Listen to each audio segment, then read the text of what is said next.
Hi guys, நான் தான் உங்க கொட்டாகல்தி. பாடி பார்க்க பயங்கரமாக்குதா? இப்போ பார்ப்பீங்க நான் யாருன்னு. ஒரே ஒரு 5 நிமிஷம். இப்போ நான் யாருன்னு காமிக்கிறேன் பாருங்க. ஒன்றுமே பண்ண முடியாது. நம்ம தான் எப்போ காலி அட்டையை கையில் எடுத்து ஒரு அடி அடிச்சு மக்கா கீழே வீல பார்க்கவே இல்லை பத்தியா? சரி, தூரம் நின்னா தான் குறி தப்புது. கிட்ட போய் ஒரு அட்டையை எடுத்து சொல்லிட்டு வாங்க. நம்ம அப்பயும் இல்லை காய்ஸ். அப்படியே திருப்பி கத்தப்பா ஒரு பருவ பார்த்தேன். கத்தப்பா ஆயுதம் அப்படின்னு சொன்னதும் உக்காலே ஏதோ எடுத்து கொடுக்குற சித்தப்பான்னு சொல்லிட்டு ஒரு ஆயுதத்தை எடுத்து கொடுத்தான். மறுபடியும் தூக்கிட்டேன். 2 மீன்ச்சு. நான் கூட பார்த்துட்டான்னு பார்த்தா பார்க்கவே இல்லை ஃப்ரெண்ட்ஸ். அடுத்தது என்ன நல்லா மாதிரியா வந்தெல்லாம் நினச்சேன். சரி 28 பல்லு சிரிக்க ஒரு பல்லு சிரிப்பு போட்டான்.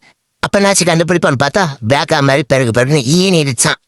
சரி நானும் சிரிச்சுக்கிட்டு இதோ பருவன் தான் அவன் இடத்துல அட்டை தூக்கி அடித்தான், நீ கண்டுக்கல அப்படிதான் பண்ணுவேன் என்ன பண்ணுவேன் அப்படின்னு ஒரு அப்புறம் ஒரே போர் அடிச்சிச்சு. இன்னொருத்தனை சொன்னாங்களான்னு வந்து அட்டையை பொறிக்கி நின்றேன். சின்ன அட்டை தான் கரெக்டாக இருக்கும் நம்ம பிளானுக்கு. ஒரு அட்டையாச்சு அடிட்டு இருந்தேன். அப்புறம் கலர் அட்டை 2-3 கிடச்சிச்சு. அதில் பெரிய அட்டை கிடச்சிட்டு சின்ன அட்டை மட்டும் எடுத்தா கையில்.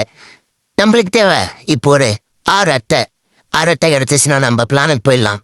பிளானையே வந்துட்டு இப்போ நம்ம என்ன பண்ண போகிறோம், அந்த கோணம் சொருவ போகிறோம். அவன் பார்க்கறதுக்கு முன்னாடி சுருவினோம் காய்ஸ் டக்குன்னு. இப்போ சொருவிட்டு இருக்க ஒரு வேலையை பார்த்துட்டு இருக்கேன். ஆனால் வந்தான்னா வெறி கொண்டு ஏதாச்சும் தூக்கி அடிப்பான். நம்ம கொஞ்சம் உஷாராக இருக்கணும். சுருவிட்டு இந்த சைடை கொஞ்சம் திருப்பி அப்படியே மூஞ்சி தெரிய 2 சொருவுனேன். எப்படி இருக்கு? நம்ம தான் ஒன்றுமே பண்ண முடியாது காய்ஸ். அடுத்தது அவன் என்ன பண்ணுறான்னு பார்க்குவேன். பார்த்தானா மண்டியிலே ஒரு கொட்டே வந்தாங்க ஐஸ். வந்து அவன் போக்கில் கார் போட்டேன்னா சரி பார்க்க மாட்டான்னு நினச்சா பார்த்துட்டான். வெறி வந்து எதுக்குடா அட்டையை சொல்லணும்னு கேட்டான். அண்ணனை கூட பக்காத ஒரு மரியாதை அச்சாம்பார் ஒரு அடி மண்டை கலங்கிச்சு. சரி அது தாங்கிட்டு நின்னா மறுபடியும் சிரிச்சுட்டு தின்னான்னு கேட்டான். அவர் தான்டா பண்ணுவேன், ஒன்றுமே பண்ண முடியாது. நான் நின்று வீடியோ எடுக்க ஆரம்பிச்சிட்டேன். ஒரு நாள் புனிட்டு இருந்தான். ஒன்றுமே பண்ண முடியாது. மறுபடியும் நம்ம என்ன பண்ணிட்டோம், சிரிச்சுக்கிட்டே இருந்தோம். சரி நம்ம வேலையை பார்க்க ஆரம்பிச்சிட்டோம் காய்ஸ். வேற எதுவுமே பண்ண முடியாது. இதான் நம்ம வேலை. அட்டையை போட்டு குருன்னு 2 சுற்றி அப்படியும் மிஷினும் போட்டு விட்டா அது மட்டும் போட்டு அட்டை ஓட்டிட்டு இருக்கோம். ஓட்டே நம்ம என்ன பண்ணணும், அடுத்தது நம்ம வேலை என்னன்னா டான்ஸ் ஆடணுங்க ஐஸ்.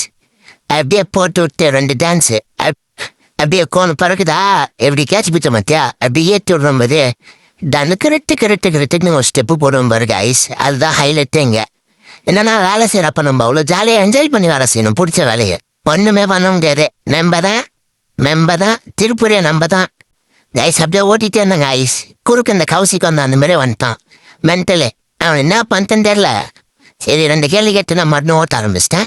அது எப்படி ஒரு இடுப்பு டான்ஸ் ஜாலியாக என்ஜாய் பண்ணி வேலை செய்யணுங்க ஐஸ். டான்ஸ் ஸ்டெப்பு கொஞ்சம் பார்த்துங்க. இப்போ பாருங்க அப்படியே எப்படி பயங்கரமாக இருக்கா? ஆயோ அப்படியே வாயில பீஜம் தான் அம்முகிட்ட அம்மாட்டும் பார்ப்பேன். அடுத்தது என்ன மறுபடியும் வெறி கொண்டு வர ஆரம்பிச்சிட்டேன். ஸ்வீட்டுன்னு அப்படியே வேலை செஞ்சது லைட்டாக கொஞ்சம் மைக்கேல் ஜான் ஸ்டெப்பு எப்படி பயங்கரமாக இருக்கா? இதான் என் கம்பெனி. அவள் தான் ஒன்றுமே பண்ண முடியாது காய்ஸ். இது எப்படி? அப்புறம் நான் வீடியோ பிடிச்சிருந்தா லைக் பண்ணுங்க, ஷேர் பண்ணுங்க, கமெண்ட் பண்ணுங்க. நம்ம வேலை தான் நம்ம செய்கிற வேலை. கொட்டா கழட்டி காய்ஸ். ஒன்றுமே பண்ண முடியாது காய்ஸ். அவ்வளோதான் காய்ஸ். வீடியோ முடிச்சுக்கிறேன். பாய் டாட்டா, see you.